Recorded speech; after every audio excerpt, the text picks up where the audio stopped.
জয় যিশু, praise the Lord. আমরা আরেকটি বার সুন্দর সকালের নতুন ভিডিও নিয়ে চলে এলাম। আর এই ভিডিওতে আমরা আজকে বাক্য নিয়ে আলোচনা করব, যে বাক্য সকল প্রভু আজকে আমাদেরকে দান করছে। তো আসুন বিশ্বাসী সন্তানরা, আমরা প্রভুর কাছে নত নম্র হয়ে বাক্য নিয়ে আলোচনা করার আগে একটি ছোট্ট বিনতি প্রার্থনা করি, আর তারপরে বাক্যে আসছি। পবিত্র মঙ্গলময় পিতা প্রভু যিশু, তোমায় ধন্যবাদ, তোমার প্রশংসা, তোমার গৌরব করি। প্রভু, আজকের এই সুন্দর দিন, সুন্দর সকাল দেখতে দিয়েছ, নিঃশ্বাস প্রশ্বাস দিয়ে বাঁচিয়ে রেখেছ, পৃথিবীর সমস্ত বস্তু অধিকারে দিয়েছ, তার জন্য ধন্যবাদ করি। তোমার যত সন্তানরা তোমার এই বাক্য সকল দেখছে, শুনছে, পরবর্তীতে দেখবে, শুনবে, যারা প্রার্থনা করছে তাদেরকে, তাদের পরিবারের সকল সদস্যকে তুমি আশীর্বাদ, অনুগ্রহ, দয়া, কৃপা, করুণা করো। তাদের জীবন সকল সুন্দর রূপে গড়ে দাও। তোমার বাক্য সকল পালন করে জীবনে কার্যকারী করে চলতে সাহায্য করো। শয়তান দিয়াবল মন্দতা থেকে দূরে রাখো। দয়া, কৃপা, করুণা, অনুগ্রহ করো। এই বিনতি প্রার্থনা যীশু খ্রিস্ট তোমার পবিত্র মধুর নামে চাইলাম। তুমি প্রার্থনা দেখলে, শুনলে আর উত্তরও দিলে। আমেন। তো আসুন বিশ্বাসী সন্তানরা, এবারে আমরা আমাদের টপিক আলোচনার বিষয়বস্তুতে আসি। আজকে আমরা খুবই একটা গুরুত্বপূর্ণ বিষয় নিয়ে আলোচনা করব, যেটা খ্রিস্ট বিশ্বাসী সন্তানদের অর্থাৎ মায়েদের বা বোনেদের এই প্রশ্নগুলো বারবার উঠে আসে। আমরা আজকে আলোচনা করব টপিক, একজন খ্রিস্ট বিশ্বাসী মেয়ের কি শীতল সন্ধে দেওয়া উচিত? বাইবেল এই বিষয়ে কি বলে? আমরা এই বিষয়টি নিয়ে আলোচনা করব। আমাদের খ্রিস্টতে বিশ্বাসী সন্তান সন্ততিদের এটা কিন্তু একটা সাধারণ বিষয়। দেখবেন আমাদের পরিবারে অনেকে আমরা বিশ্বাসী, কিন্তু আমাদের পরিবারের সদস্যরা বিশ্বাসী নয়। যেমন আমরা বিশ্বাসী, আমাদের বাবা মারা বিশ্বাসী নয়, এবং আমরা বিশ্বাসী এবং আমাদের হাজবেন্ড, আমাদের শ্বশুর শাশুড়ি বিশ্বাসী নয়। আমরা বিশ্বাসী, কিন্তু আমাদের ভাই বোনেরা বিশ্বাসী নয়। তো এইরকমভাবে আমরা প্রভু যীশুকে বিশ্বাস করি, কিন্তু আমাদের পরিবারের কয়েকজন করে সদস্য তারা প্রভুতে বিশ্বাসী নয়। আর তখন সমস্যাটাই হয়ে যায়, যখন আমরা সেই দেবদেবীর কাছে যেতে চাই না, শীতল সন্ধে দিতে চাই না, কিন্তু তাও তারা আমাদের কি করে না, জোর করে, বাজে মন্দ কথা বলে, এবং এমনকি মারেও পর্যন্ত। এবারে আপনি পরিবারের সদস্যদের মন রাখতে গিয়ে হয়তো আপনি সেই শীতল সন্ধে দিয়ে ফেলছেন। বা অনেকে খ্রিস্টতে বিশ্বাসী মা বোনেরা আছে, তারা পরিবারকে জানায় না, তারা চার্চে যায়, প্রার্থনা করে, তারা বাইবেল পড়ে, লুকিয়ে লুকিয়ে করে। এইরকমই অনেকে আছে, সেখানে পরিবারে ঝগড়া অশান্তি হওয়ার জন্য, বা পরিবারে একটা গণ্ডগোল বাঁধার জন্য, বা সেখান থেকে অনেক সমস্যা হওয়ার জন্য মা বোনেরা তারা লুকিয়ে লুকিয়ে এই সমস্ত কার্য করে। তারা পরিবারের সেই কথা সকল মেনে নিয়ে তারা সে কী করে না, প্রসাদ খায় বা মূর্তি পূজা করে বা দেবদেবীর কাছে নত হয়। তারা বলে, আমরা তো হৃদয়ে প্রভুকে রেখেছি, কিন্তু আমরা বাইরে যা করি না কেন, প্রভু অন্তর্যামী, তিনি দেখছেন, তিনি আশীর্বাদ, অনুগ্রহ করছে। তো এইসব বিষয় নিয়ে আমরা একটি ছোট্ট বিষয়ে আলোচনা করি। ভিডিও সকল এনেছি, আপনারা প্রথম থেকে শেষ পর্যন্ত দেখুন। আশা করি ঈশ্বর প্রভু আপনাদের অনেক আশীর্বাদ, অনুগ্রহ করবে। এই যে আমাদের টপিক, একজন বিশ্বাসী মেয়ে কি শীতল সন্ধে দেওয়া উচিত, বাইবেল এই বিষয়ে কি বলে আমরা একটু দেখি। বাইবেলের আলোকে এই প্রশ্নের উত্তর দিতে গেলে দুটি বিষয় একসঙ্গে বিবেচনা করতে হবে। এক হলো ঈশ্বরের প্রতি বিশ্বস্ততা থাকা এবং পরিবারের প্রতি সম্মান বজায় রাখা। যদি একজন খ্রিস্ট বিশ্বাসী মেয়েকে পরিবারের সদস্যরা জোর করে শীতলা দেবীর পূজা বা সন্ধে দেওয়া, প্রদীপ জ্বালানো বা ধূপ দেওয়া বা অন্যান্য কোনো ধর্মীয় আচার করতে বাধ্য করে, কিন্তু তার নিজের ইচ্ছা না থাকে, তার সত্ত্বেও তারা সেই সমস্ত কার্য সকল তাকে জোর করে করায়, তাহলে বাইবেলের শিক্ষা হলো সে সেই উপাসনামূলক কাজে অংশ গ্রহণ করবে না বা অংশ নেবে না। এটা বাইবেল থেকে আমাদেরকে বলছে, এটা আমার নিজের কোনো কথা নয়। কারণ প্রভু যীশু বলেছেন, তুমি প্রভু তোমার ঈশ্বরের উপাসনা করবে এবং কেবল তারই সেবা করবে। বাক্য বলছে মথি 4 অধ্যায়ের 10 পদে, বলছে তখন যিশু তাকে বললেন, দূর হও শয়তান, কারণ লেখা আছে, তোমার ঈশ্বর প্রভুকেই প্রণাম করবে, কেবল তারই আরাধনা করবে। তাহলে বিশ্বাসী সন্তানরা দেখো, প্রভু যিশু নিজেই কিন্তু শয়তানকে দূর করছে, বলছে যে দূর হও শয়তান আমার কাছ থেকে, আমার ঈশ্বর প্রভুকেই আমরা কি করব না আরাধনা করব, তার কাছেই প্রণাম করব, তার নামে গৌরব ধন্যবাদ সকল করব। এবারে আপনি ফিজিক্যালি করুন বা অন্তর থেকে করুন, সেটা তো করাই হলো না। যে আপনি বলছেন হয়তো যে আমি তো শুধুমাত্র তাদের মন রাখার জন্য সেই দেবদেবীর কাছে ধূপ ধুনা দিচ্ছি, বা সেখানে আমি কি করছি না, সেখানে আমি প্রসাদ যে সমস্ত ফলমূলগুলো হয় সেগুলো কাটছি বা সেখানে অংশগ্রহণ করছি, সেগুলো নিচ্ছি, সেগুলো শুধুমাত্র তাদের মন রাখার জন্য, পরিবারের সদস্যদের, যাতে কোনো ঝগড়া অশান্তি বিবাদ না হয়। কিন্তু ঈশ্বর প্রভু বলছে সম্পূর্ণরূপে যে তুমি কোনো দেবদেবীর কাছে মাথা নত করবে না, তুমি কোনো জগতের সেই শয়তান দিয়াবলের দেবদেবীর কাছে কোনো মতে মাথা নত করবে না, তোমার ঈশ্বর প্রভুকেই তুমি প্রণাম করবে, তারই শুধুমাত্র আরাধনা করবে। তাহলে এখানে আমরা জগতের মাঝে যে সমস্ত মা বোনেরা বা ভাইয়েরা বোনেরা যে সমস্ত সেই জগতের দেবদেবীর কাছে তারা কার্য সকল করে, বা সন্ধে দেওয়া, শীতল দেওয়া বা অনেক কিছু সেই কাজ সকল করা, সেগুলো কিন্তু তাদের এক ধরনের সেই জাগতিক কাজ হয়ে গেল, যেটা ঈশ্বরের বিরুদ্ধে বা বাইরে। আবার প্রেরিত পিতর অন্যান্য প্রেরিতরাও কিন্তু সেই বলেছিল যে মানুষের যে ঈশ্বরের বাধ্য হয়ে চলা আমাদের উচিত, যেটা আমরা প্রেরিতের কার্য 5 অধ্যায়ের 29 পদ পড়লে পাই। বলছে কিন্তু পিতর এবং অন্য প্রেরিতরা বলল, আমাদের মানুষদের কথার থেকে বরং ঈশ্বরের আজ্ঞাকে মেনে চলতে হবে। আমেন। তাহলে বিশ্বাসী সন্তানরা দেখো, এখানে পিতর, প্রেরিত আরও অন্যান্য সমস্ত প্রেরিতরা যখন তারা প্রচার করার জন্য দেশে বিদেশে, গ্রামে অঞ্চলে, শহরে ঘুরে ঘুরে প্রভুর কথা সকল বলছে, আর সেখানে কয়েকজন ধর্মগুরুরা তাদের ধরে সেই ধর্মালয়ে নিয়ে গিয়ে চাবুক মেরে এবং শাস্তি দিয়ে বিচার করে তাদেরকে এই বলে বার করে দিয়েছে যে তোমরা আর আমাদের এই শহরে দেশে কোনো মতে যিশুর নাম করবে না এবং তার শিক্ষাও দেবে না বলে তাদেরকে পাঠিয়ে দিয়েছে। কিন্তু তাও তারা সেই প্রভু যিশুর শিক্ষা সকল, তার আজ্ঞার শিক্ষা সকল তারা পালন করে চলছে এবং জগতের মানুষকেও বলছে।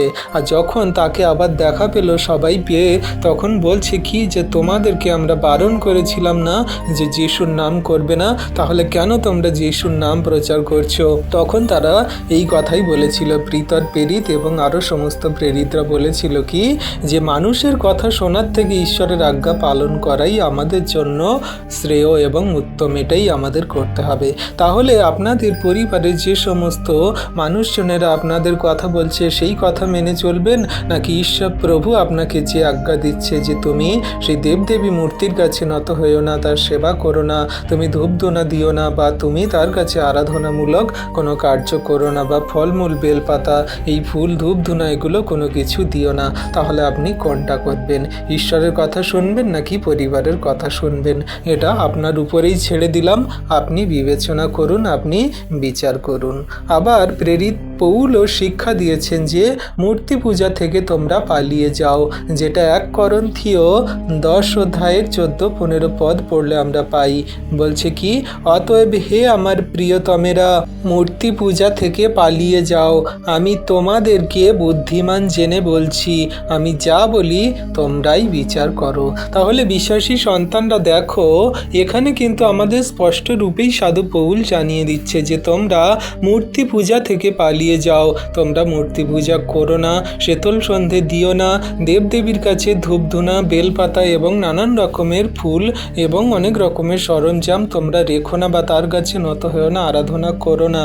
তোমরা দেবদেবী থেকে, মূর্তি পূজা থেকে তোমরা পালিয়ে যাও, অর্থাৎ সেগুলোকে ইগনোর করো, অ্যাভয়েড করো, সেগুলো থেকে তোমরা দূরে থাকো, তোমরা এই সমস্ত করো না, কারণ তোমরা বুদ্ধিমান, তোমাদের ঈশ্বর প্রভু জ্ঞান দিয়েছে, চিত্ত প্রজ্ঞা দান করেছে, তাই বুদ্ধিমান জেনে সাধু পৌল এই কথা বলছি। আজকে আমরা যে ভিডিও আজকে আপনাদের কাছে এনেছি, সত্যি আপনাদেরকে বুদ্ধিমান জেনেই কিন্তু এই সমস্ত ভিডিও আপনাদের কাছেই এনেছি, যাতে আপনারা বুঝতে পারেন যে মূর্তি পূজা করা উচিত কিনা, বা খ্রিস্ট বিশ্বাসী মা বোনেদের বা ভাইদের সেই শীতল সন্ধে দেওয়া উচিত কিনা, সেইটা নিয়ে আমরা আজকে আলোচনায় বসেছি। তো আপনারা বিচার করুন যে পরিবারের কথা মেনে চলা উচিত নাকি প্রভুর কথা মেনে চলা উচিত, আমরা কোনটা করব। এবারে আমাদের কাছে কিছু একটা প্রশ্ন আসছে, আমাদের একটা মনের ভিতরে কিছু কথা আসছে, তাহলে আমরা কি পরিবারের সঙ্গে ঝগড়া করব, বিবাদ করব, তাদের কি অসম্মান করব? তবে এর অর্থ এই নয় যে পরিবারের সঙ্গে ঝগড়া বা অসম্মান করতে হবে, কিন্তু বাইবেল কি বলে, যতদূর সম্ভব সকল মানুষের সঙ্গে শান্তিতে বাস করো। আপনারা দেখবেন যে আপনাদের পরিবারের সদস্যরা জোর করে আপনাদেরকে এগুলো করাচ্ছে। আপনি বিশ্বাসী কিন্তু আপনার মা বিশ্বাসী নয়, আপনি বিশ্বাসী আপনার মা বিশ্বাসী কিন্তু আপনার বাবা বিশ্বাসী নয়, আপনি বিশ্বাসী আপনার মা বিশ্বাসী বাবা বিশ্বাসী কিন্তু শ্বশুর শাশুড়ি বা ভাই ভ্রাতা ভগ্নীরা বিশ্বাসী নয়। তখন বাড়িতে একটা আচার অনুষ্ঠান হচ্ছে, দেবদেবীর মূর্তি পূজা হচ্ছে, তখন কি হলো না, আপনাকে সেই ফল কাটতে বলা হলো, বা আপনাকে কি বলা হলো না, সেখানে ধূপ ধুনা দিতে বলা হলো, বা প্রত্যেক দিন নিত্য প্রয়োজনীয় বাড়িতে দেখবেন মা থাকুক বা আর অন্যান্য সমস্ত সদস্যরা থাকুক, তাদেরকে কি করা হয় না, তাদের শীতল দিতে বলা হয়, দেবদেবীর কাছে ধূপ ধুনা দিতে বলা হয় প্রত্যেক দিন সন্ধে। সেই হিন্দু ধর্মের মধ্যে সমস্ত মা বোনেরা এগুলো করে থাকে। এবারে আপনি হয়তো প্রভুতে বিশ্বাসী, আপনাকে এই সমস্ত কাজ করতে বলা হলো, আপনি করেন না, কিন্তু এমন একটা পরিস্থিতি চলে এলো যখন আপনার মা হয়তো বা আপনার পরিবারের সেই মেয়েরা হয়তো কি হলো না, তাদের মাসিক শুরু হয়ে গেল, তাদের পিরিয়ডস হয়ে গেল, তখন তারা কি করে না, তারা মন্দিরে বা দেবদেবীর কাছে যায় না। তখন তাদেরকে কি বলা হয় না, তারা বলে যে তুমি দাও, মানে তুমি যে খ্রিস্ট বিশ্বাসী, তুমি এইটা করো, এইটা একদিনের জন্য তুমি করে দাও, বা এইটা 2 দিন 3 দিনের জন্য তুমি এটা করে দাও। তাহলে তোমরা কি করবে বা তোমরা কি করো না, সেইটা কি করে দাও, সেই দেবদেবীর কাছে একটা শীতল দিয়ে দাও, হংনম তংনম করে যা কিছু করে তাদের যেটা ফর্মালিটি তোমরা পূরণ করে দাও। কিন্তু এখানেও প্রভু আমাদেরকে কি বলছে, একটা বিষয় আমাদের বিবেচনা করতে বলছে এবং শান্তিতে চলার জন্য একটা বার্তা দান করছে। কি বলছে, রোমিও 12 অধ্যায়ের 14 থেকে 19 পদে আমাদের একটা কথা বলা হচ্ছে মা বোনেদের জন্য বা সমস্ত খ্রিস্ট বিশ্বাসী বর্গ সন্তানদের জন্য। এখানে বলা হচ্ছে যে যারা তোমাকে অত্যাচার করে তাদের আশীর্বাদ করো, অভিশাপ দিও না। যারা আনন্দ করে তাদের সঙ্গে আনন্দ করো, যারা কাঁদে তাদের সঙ্গে কাঁদো। তোমাদের একে অন্যের মনোভাব যেন একরকম হয়। গর্বভাবে কোনো বিষয় চিন্তা করো না, কিন্তু নিচু শ্রেণীর লোকেদের গ্রহণ করো। নিজের চিন্তায় নিজেকে বুদ্ধিমান ভেবো না। কেউ খারাপ করলে তার খারাপ করো না। সব লোকের দৃষ্টিতে যা ভালোই তাই চিন্তা করো। যদি সম্ভব হয় তোমরা যতটা পারো লোকের সঙ্গে শান্তিতে থাকো। হে প্রিয়েরা, তোমরা নিজেরা প্রতিশোধ নিও না, কিন্তু ঈশ্বরকে শাস্তি দিতে দাও, কারণ লেখা আছে, প্রতিশোধ নেওয়া আমার কাজ, আমি উত্তর দেব। এটা প্রভু বলেন। আমিন। তাহলে বিশ্বাসী বর্গ সন্তানদের আপনাদের জন্য কত সুন্দর একটা বার্তা এখানে দেয়া হয়েছে।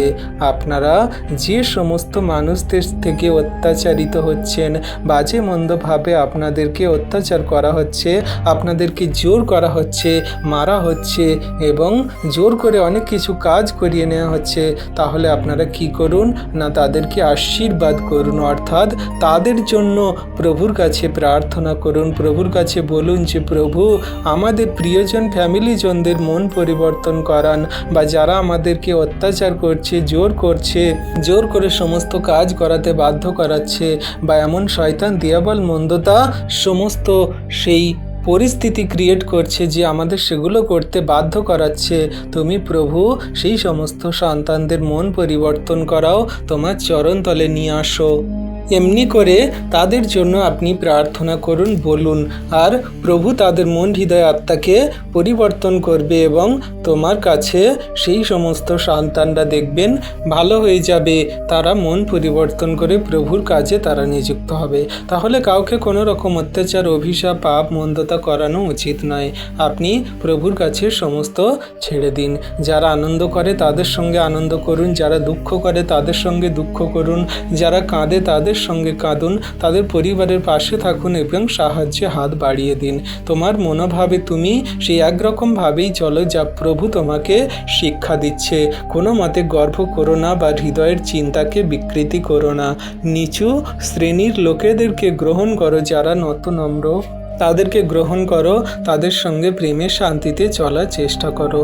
তাহলে নিজের বুদ্ধিতে বুদ্ধিমান না হয়ে তুমি ঈশ্বরের বাক্য আজ্ঞার শিক্ষা সকল পালন করো। তাহলে কেউ যদি তোমার খারাপ করে তুমি তাকে খারাপ করো না। সমস্ত চিন্তা ভাবনা ভার বা সমস্ত বিচারের ভার ঈশ্বরের উপরে ফেলে দাও। তিনি সমস্ত কিছুই দেখবেন, আশীর্বাদ করবেন। আপনি সমস্ত কিছু ঈশ্বর প্রভুর উপরে ফেলে দিন। ঈশ্বর প্রভুর আজ্ঞা শিক্ষা সকল পালন করুন। ঈশ্বর প্রভু ঠিক সময়ে উত্তর দেবে। আপনি নিজের বিবেচনায় নিজের কাজে আপনি ঠিক থাকুন। এবারে কথা হচ্ছে যে তাহলে আমরা কিভাবে কি করব, আমরা এখনো পর্যন্ত ক্লিয়ার হতে পারিনি। পরিবারের কথা কিছু ক্ষেত্রে মেনে চলা উচিত, নাকি আমাদের প্রভুর কথা সম্পূর্ণরূপে পালন করা উচিত। যেমনটা আমি বললাম, হয়তো পরিবারের মা বোনেদের কারোর এমন শরীর খারাপ বা সমস্যা হয়েছে যেখানে বলছে যে আমরা দেবদেবীর মূর্তি পূজা করতে পারবো না, আজকে শীতল সন্ধ্যাটা তুমি দিয়ে দাও। তাহলে সেই জায়গায় তুমি কি করবে? সেই জায়গায় তুমি তাদেরকে অন্য কাউকে দিয়ে করাতে পারো, বা সেইখানে তুমি তাদেরকে অন্য কিছু কথা, শান্তিজনক প্রেমের ভালোবাসার কথা বলে তুমি সেগুলোকে ঠিক করতে পারো। তাহলে এখানে আমাদের খ্রিস্ট বিশ্বাসী মেয়েদের কি করা উচিত? শান্ত ও বিনয়ের সঙ্গে জানানো যে তিনি একমাত্র প্রভু যীশু খ্রিস্টের উপাসনা করেন, পরিবারের সদস্যদের সম্মান করবেন, কিন্তু মূর্তি পূজার কোনো ধর্মীয় আচারে অংশ নেবেন না। যদি এর জন্য কষ্ট বা বিরোধিতা আসে, তবুও ঈশ্বরের প্রতি বিশ্বাস্ত থাকতে হবে বা বিশ্বস্ত থাকবেন। কারণ প্রভু যীশু নিজেই সতর্ক করে বলেছেন যে যে আমার পিছনে চলে তার অনেক কষ্ট সমস্যা আসবে।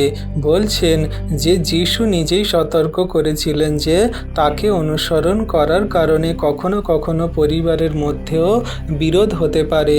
যেমন আমরা বাক্যে পাই, মথি 10 অধ্যায়ের 34 থেকে 40 পদ পড়লে এখানে বলছে, মনে করো না যে আমি পৃথিবীতে শান্তি দিতে এসেছি।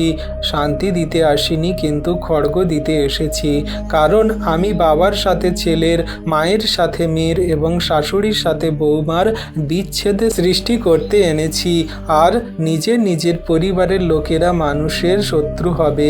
যে কেউ বাবা কি মাকে আমার থেকে বেশি ভালোবাসে সে আমার যোগ্য নয়, এবং যে কেউ ছেলে কি মেয়েকে আমার থেকে বেশি ভালোবাসে সে আমার যোগ্য নয়। আর যে কেউ নিজের ক্রুশ তুলে নিয়ে আমার পিছনে না আসে সে আমার যোগ্য নয়।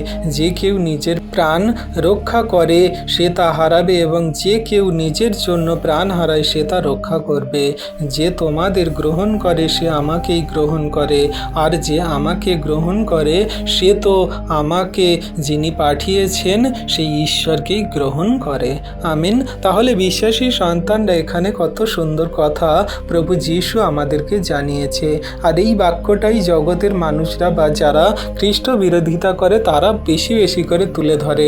বলে, এই দেখো তোমরা বলছো যে যীশু শান্তির ধর্ম নিয়ে এসেছে, যীশু শান্তির ঈশ্বর, তিনি তো শান্তি দিতে বা তিনি তো সেই সবাইকে প্রেম করতে এসেছে। তিনি তো এখানে বলছে যে আমি খড়গ দিতে এসেছি, আমি তো আগুন জ্বালাতে এসেছি, আমি পরিবারে বিচ্ছেদ ঘটাতে এসেছি। কিন্তু তারা বাক্য বোঝে না বলে তারা নানান রকমের কথা সকল বলে থাকে। এখানে বলছে যে আমি শান্তি দিতে আসিনি, কিন্তু খড়গ দিতে এসেছি। আর সেটাই এই বিষয় বলা হচ্ছে যে পরিবারে যে একজন বিশ্বাসী আর একজন বিশ্বাসী নয়, তখন কি হবে না পরিবারের মধ্যে একটা বিভেদ সৃষ্টি হবে।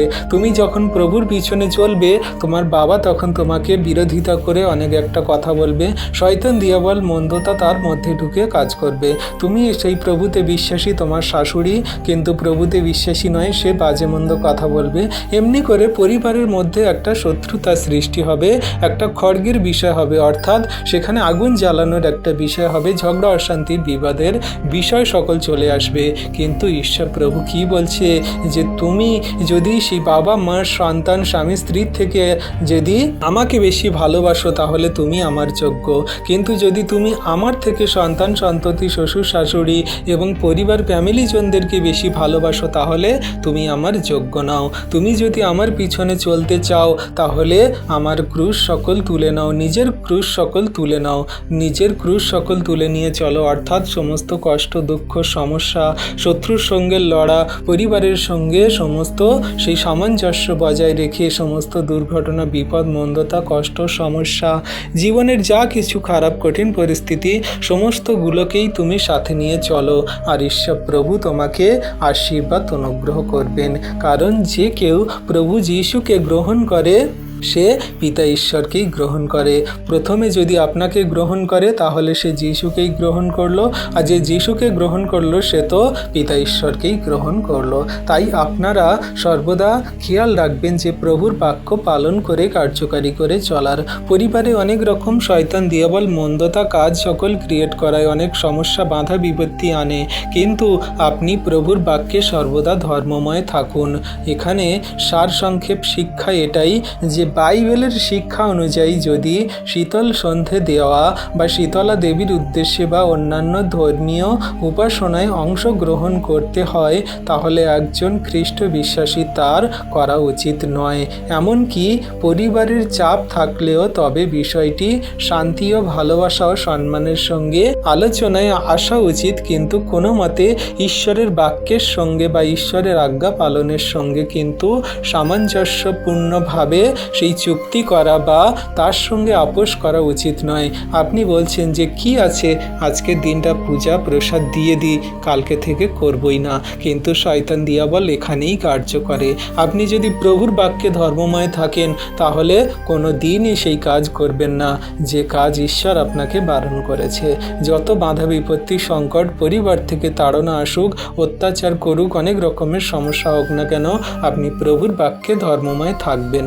এবারে কথা হচ্ছে যে সমস্ত মা বোনেরা তাদের পরিবার সদস্যরা জানেই না যে আপনি প্রভুতে বিশ্বাসী, তাহলে তারা যদি বলে যে প্রতিমা পূজা করা বা দেবদেবীর মূর্তি পূজা করা, তাহলে আপনারা কি করবেন? আপনাদেরকে একটা সলিউশন দেব, আমার ব্যক্তিগত রায় আমি আপনাদেরকে জানাচ্ছি যে আপনারা পরিবারকে জানিয়ে দিন যে আপনি প্রভুতে বিশ্বাসী। কারণ লুকিয়ে চুরিয়ে কোনো কিছু হয় না, সত্য একদিন প্রকাশ পাবে। আপনি এখন বলুন বা 10 বছর পরেই বলুন, সেই সত্য কিন্তু সবাই জানবে। তাই আপনি যারা সেই গোপনে প্রভুকে সেবা করেন বা প্রভুর কার্য সকল করেন, প্রভুতে বিশ্বাসী হয়েছেন, আপনাদের পরিবারকে জানিয়ে দিন যে আমি প্রভুতে বিশ্বাসী। কারণ প্রভুকে আপনি বিশ্বাস করেছেন, গ্রহণ করেছেন, এটা লুকানোর বিষয় বা এটা লজ্জিত হওয়ার বিষয় নয়। কারণ প্রভু বলছে যে জগতের মানুষের সামনে আমাকে লজ্জার জ্ঞান করবে, অসম্মান করবে বা আমাকে ইগনোর করবে, আমি স্বর্গরাজ্যে তাকে ইগনোর করব পিতার সামনে, আমি তাকে স্বীকার করব না, আমি তাকে দূরে সরিয়ে দেব, আমি তাকে কোনো মতে আমার সন্তান রূপে গ্রহণ করব না। তাই আপনি যদি জগতের মানুষের সামনে পরিবারের সামনে সেই প্রভু যিশুকে অস্বীকার করছেন, গোপনে রাখছেন, তাহলে এটা কিন্তু আপনার জন্য খারাপ। আপনি জানিয়ে দিন জগৎকে যে আপনি প্রভুকেই ভালোবাসেন, তাকেই প্রেম করেন। যত তাড়না সংকট সমস্যা বাধা বিপত্তি খারাপ কিছু হোক না কেন, প্রভুকেই আপনি ছাড়বে না। প্রভু আপনার জীবনের সঙ্গে রক্তের কোনায় মিশে আছে। তাই বিশ্বাসী বর্গ সন্তানরা কোনো রকম দেবদেবী মূর্তি পূজা পরিবারের সঙ্গে আপোষ নয়, আপনি প্রভুকে প্রেম করেন, প্রভুর বাক্য আজ্ঞার শিক্ষা সকল পালন করে চলুন। যা কিছু সমস্যা বাধা বিপত্তি তাড়না অত্যাচার আসুক না কেন, পরিবার থেকে হোক জগতের মানুষ থেকে হোক, শয়তান দিয়াবল থেকে হোক, প্রভু তা দেখে নেবেন, তিনি উদ্ধার করবেন। তার উপরে আপনি বিশ্বস্ত থেকে তাকে প্রেম করে তুমি কার্য সকল করো। ঈশ্বর প্রভু আপনাকে, আমাকে, সমস্ত খ্রিস্ট বিশ্বাসী মা বোনেদের সন্তান সন্ততিদেরকে আশীর্বাদ করছে আমি বিশ্বাস করি। আশা করি আমরা বাক্য সকল বুঝতে পেরেছি। ঈশ্বর প্রভু আপন বাক্যে সকলকে আশীর্বাদ করুন। আমেন।